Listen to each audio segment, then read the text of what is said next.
Welcome to the lesson States of Matter Part 3.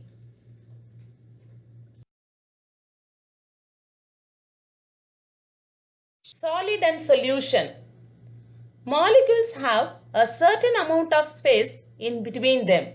This is called intermolecular space.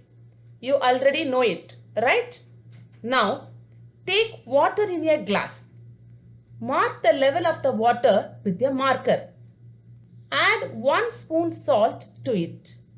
Mix it well. Salt will dissolve in the water. Now, notice the water level. You will find that the level remains the same. This is because the salt particles occupy the intermolecular space between the water molecules. The mixture of salt and water is called salt solution. What is a solvent? The liquid in which a solid dissolves. Here, the water is a solvent. What is a solute? The solid which dissolves in the liquid. Here, the sugar or salt is a solute. Here you can see water is a solvent, sugar is a solute. If you mix it, you will get sugar solution. What is a solution? It is a homogeneous mixture of a solute in a solvent. For example, if sugar is mixed in the water, we get sweet water. When salt is mixed in the water, we get salt water. When copper sulfate is mixed in the water, we get copper sulfate solution. If we mix sugar in the water, we will get a homogeneous mixture. It means the sugar completely and evenly gets mixed in the water. This mixture is called solution. In the other hand, if we mix sand in water, will it get completely and evenly mixed in water? No. The sand particles will settle down. This mixture is called heterogeneous mixture. This is not a solution. Here is an activity. This is to obtain a salt from its salt solution. Dissolve 2 teaspoons of common salt in the beaker half filled with water. Stir with a clean glass rod till the salt dissolves. Now, heat the solution in the beaker over a Bunsen burner flame till water evaporates completely. Now you will get the original common salt. Do this activity with the help of an adult. Physical and chemical changes. All these matters will undergo some changes. First, let us learn about physical changes. When the change is only in the state of matter, it is called a physical change. That is, the change will be only in the form or appearance of matter.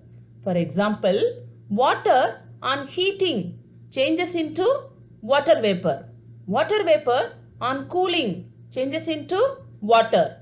Ice on heating changes into water. Water on cooling changes into ice. Solid wax on heating changes into liquid wax. Liquid wax on cooling changes into solid wax. So, heating or cooling brings about physical change. It is a temporary change. It can be reversed. No new substance is formed. The molecular composition of the substance does not change.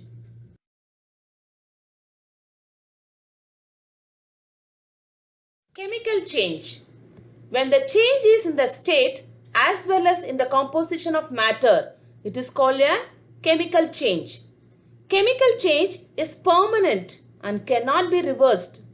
In this change, one or more new substances are formed. In some cases, heating or cooling results in a chemical change. If we burn the paper, we will get ash. From the ash, can we bring the paper back? No. So this is a chemical change. In this way, making chapatis and omelets are also chemical changes.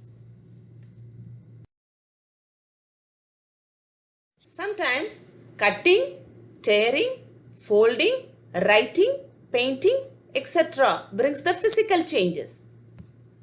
Burning, rusting, cooking, film processing, etc. brings the chemical changes. Difference between physical change and chemical change. In physical change, new substances are not formed. In chemical change, new substances with entirely new properties are obtained. In physical change, molecular composition of the substance does not change. In chemical change, the molecular composition of the substance also changes. Physical change is a temporary change. Original substance can be obtained by simple means. Chemical change is a permanent change.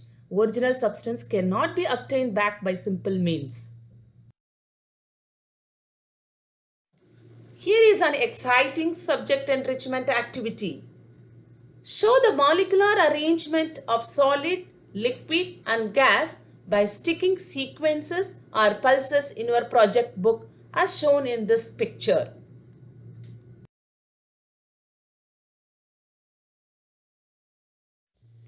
Hope you all enjoyed the lesson. Thank you.